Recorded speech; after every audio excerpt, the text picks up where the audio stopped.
Hello, this is just round tonight. I'll be reviewing Stephen King's The Shining. This The Shining. Now, this was based on the book by Stephen King and is a fantastic novel. And it was based on a 1977 novel. It's 1977 novel. Now, it's filmed that was directed by Stanley Kubrick and stars Jack Nicholson, Shelly Duvall, Danny Lloyd, and Scatman Crothers. Now, this is a great film. This is for particular people though. It's a really long film. I think you find it pretty boring and there's scenes that shot to the mouth a bit, but this is literally what happens in it.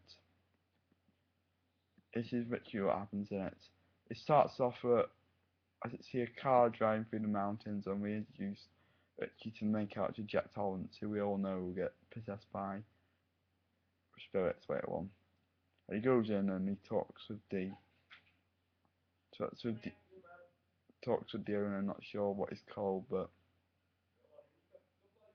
or but the owner Stuart Almond of the Overlook Hotel, and he's volunteered, and he has a job interview to be the winter caretaker, while people leave the crops for winter.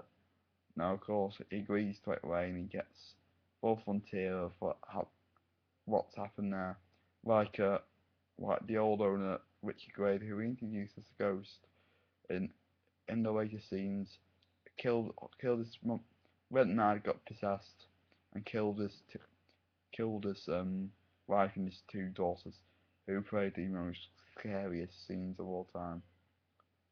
Now, of course, there's tons of scenes. It's on the flashback. It's a Tuesday, Wednesday, so it goes in days. But to be honest, they just brought it to the fullest extent. To be honest, and that's what I found wrong with it. Now, of course, we're introduced to his wife Wendy, played by Shelly Duvall, who's a bit of a weirdo to be honest. And we got Danny, the son, played by Danny Lloyd. Uh, he's a he's a bit of a brainiac. He's got some sort of issues, and he creates imaginary friends, and he tells them to do stuff, and he has premonitions of what's happened in the past, and what's going to happen in the future, which is quite scary to be honest. There's some things that I don't understand. Now, in the way they'll call on a hotel, and Danny's introduced to the other caretaker that works there. I don't know his name, but he's introduced to him quickly, and he got the same power which he calls the Shining, which is of course comes from the title. Now he realizes that Danny's got the power, and and he tells him to use it. He goes on about room 246 or whatever, and he goes a bit mad at that point, and yep. And for the entire film, he just worries and worries and worries until he comes to the hotel and gets axed by Jack Nicholson.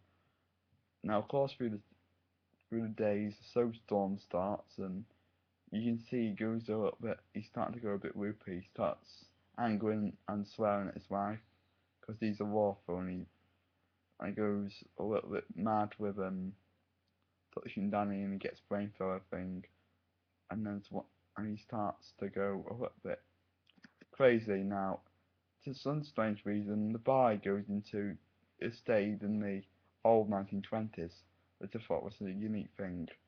Parties, and we introduced to Lloyd, the bartender, who's a little bit crazy, and we introduced to Grady, who's probably one of the most despicable characters you ever meet. Because there's like, you think that everything's alright, and then it goes to the 1920s, and like a bikini bar or something, and a beach throw going on, and well, it meets Grady, and he knows what's happened, and Grady tells Jack to kill his family off. Now, strange things start to happen. Wendy argues with Jack that he should get Danny away from the place, but he gets all angry and ends up going to comfort him at that point. Now, of course, Danny Danny gets touched by a old woman, and Jack goes to investigate the room 243. At first, we just get to see the a woman get, going naked out of a bath, and then that, and then as she goes to she kisses Jack and confesses him until it turns into all woman. I think there's some stupid scenes in it. Now, of course, it is where Wendy goes to investigate where Jack is, and he goes mad and tries to kill him with an axe. But she knocks him out, and he literally just goes looking for. And the guy at Boys and Boys goes in, and they're chased around the hotel, and that's it. The ending scene ends in a maze, which is quite grippable, and there's a good scene, and Jack freezes to death. And literally, that's The Shining. You can just write the 2 words. I like the film, it's really tense and really good the way they pinned the scenes together, but probably this is too long, and I would suggest they need to think of making it better. They did remake it for TV in 1997, but not very good. Sorry, I'm not reviewed much today, but I thought I can think of The Shining in 3 words. It's also breathtaking, but they should have made it a bit more shorter, and it's so. I know it's not long, but it's a more short break. I've not got that much time. So, enjoy. Bye. I give this film 4 stars. So enjoy.